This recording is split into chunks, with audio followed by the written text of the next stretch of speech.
열린 라디오 YTN에서는 시청자 여러분의 목소리를 듣습니다. 참여 신청과 의견은 유료 문자 샵 0945, 우물정 0945나 YTN 라디오 프로그램 열린 라디오 YTN 게시판을 통해 남겨주세요. 네, 뉴미디어 트렌드 함께해주는 분이시죠. 콘텐츠를 사랑하는 분이십니다. 뉴아이디의 김조한 이사 전화로 연결돼 있습니다. 김 이사님 안녕하세요. 안녕하세요. 네, 자 연말이고 크리스마스인데요. 이럴 때 가족, 친구끼리 뭐 이벤트 하나 해야 되지 않아? 이렇게 고민하시는 분들 많잖아요. 네. 이럴 때 기분 낼 수 있는 간단한 방법이죠. 극장에서 영화 한 편 함께 보는 거.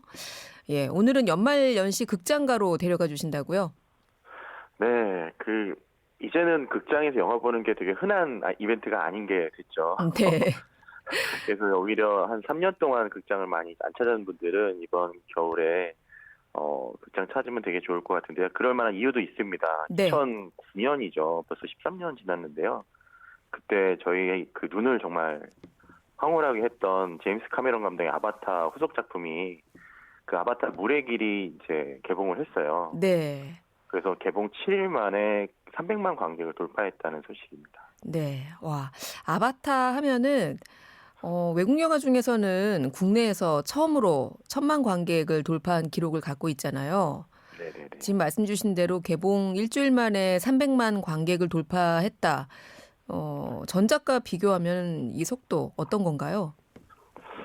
오히려 이제 북미 같은 경우는 전작에 비해서 좀 속도가 좀 떨어지는 거 아니냐라고 하는데 네. 국내는 전작의 경우는 개봉 6일 만에 200만을 돌파했었고요. 네. 그다음에 9일 만에 300만을 돌파했고 11일 만에 400만을 돌파했던 저력이 있는데 이게 그때는 이제 뒤로 갈수록 좀 가파르게 올라갔던 게 있어요. 근데 지금은 기대한 바가 좀 컸다 보니까 네. 예, 그때도 뭐 크리스마스 연휴 흥행 1위 달성하고 연말 뜨겁게 장식했는데 지금까지는 2일 정도 빨리 전개된다고 보고 있는데요. 뭐 아시겠지만 극장 자체에 가는 사람들이 예전만큼은 아니다 보니까 네. 예, 뭐 아직까지는 좀 지켜봐야 되지 않을까 생각하고 있습니다. 네, 말씀하신 대로 우리나라를 제외하면 북미에서는 뭐 그렇게 관심도가 크지 않다라는 평가도 있던데, 네. 자 일단은 우리나라에서는 전작인 1편보다는 2편의 흥행 속도가 조금은 빠르다라는 말씀이세요.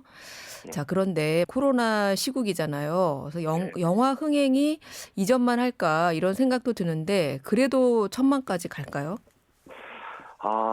저는 조금 어렵지 않을까 생각하는데요. 근데 대신에 네. 장기간 상영을 하게 된다면 네. 가능하지도 않을까 생각하고 있습니다. 지금 아까 북미 얘기를 말씀을 드렸는데 해외보다 네. 한국의 이 아바타를 상영하기 되게 좋은 극장 그런 퀄리티를 가진 그 수준 높은 환경인 극장들이 많이 있어요. 네. 네, 그래서 장기간으로 보면 워낙 또 이제 그 물의 효과라든지 여러 가지 또 특징들이 있다 보니까 네. 가능성이 없지 않다고 생각하고 있습니다. 네. 그렇군요. 이미 뭐 여러 상 후보로도 노미네이트 됐다면서요.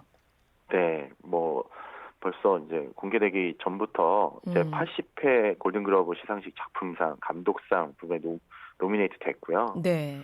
이거 사람들이 이제 13년을 기대한 만큼의 어떻게 보면 많이 실망감도 있을 것 같은데 네.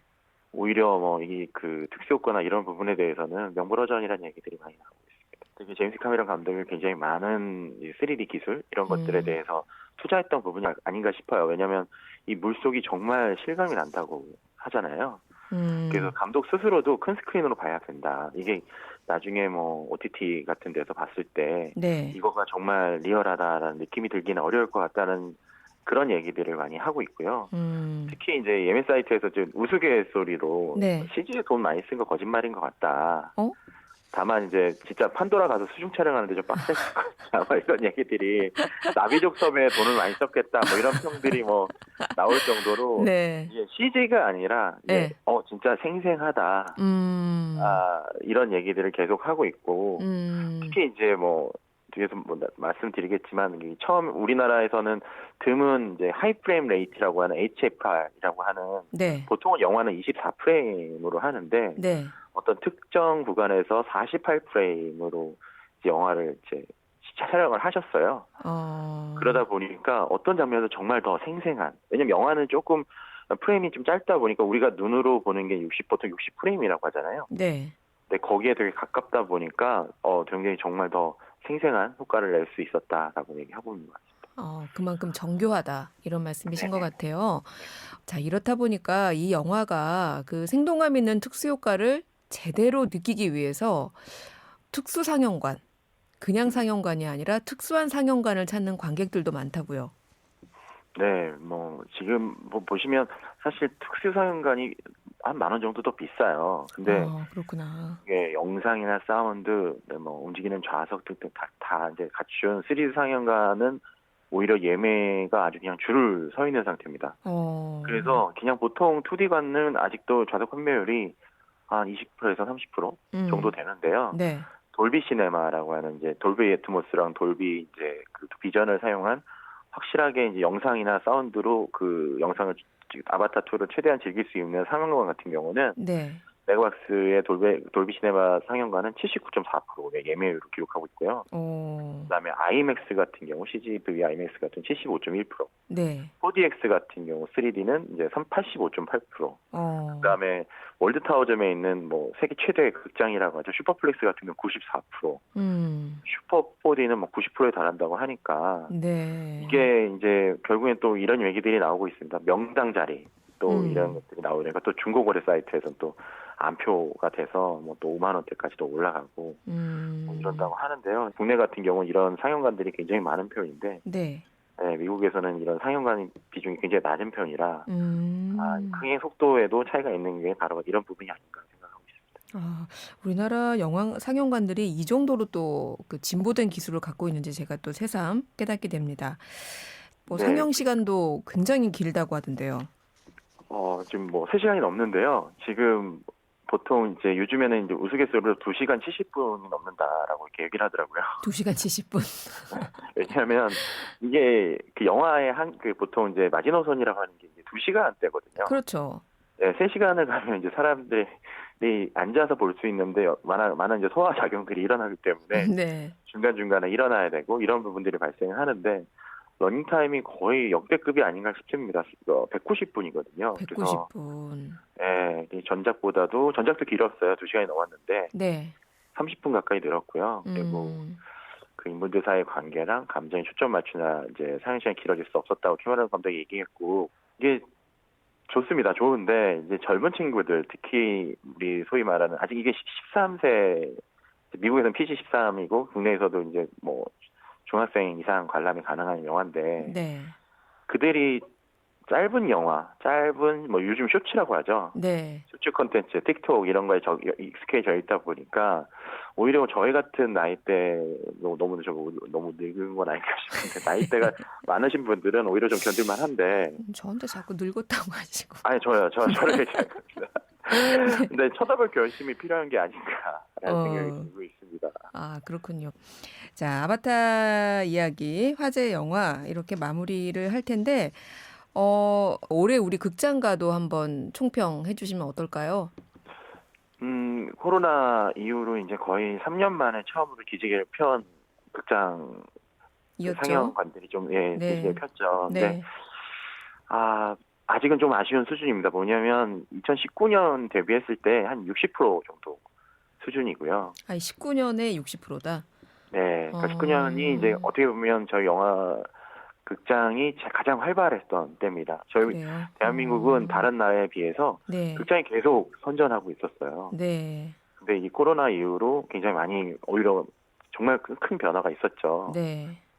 그래서 흥행 성적 순으로 보면 탑 10에서 예전에는 근데 2019년만 해도 국내 영화와 이제 해외 영화의 비중에서 해외 영화 비중이 굉장히 높았습니다. 네. 근데 올해는 1,000만 영화를 넘은 영화가 이제 범죄도시 2 1,270만 명 정도 네. 들어왔었고요. 그다음에 2등이 한산 용의 출연, 3등이 공조, 그다음에 탑건도 이제 전체 2등을 기록할 정도로 굉장히 큰 흥행을 했지만 네.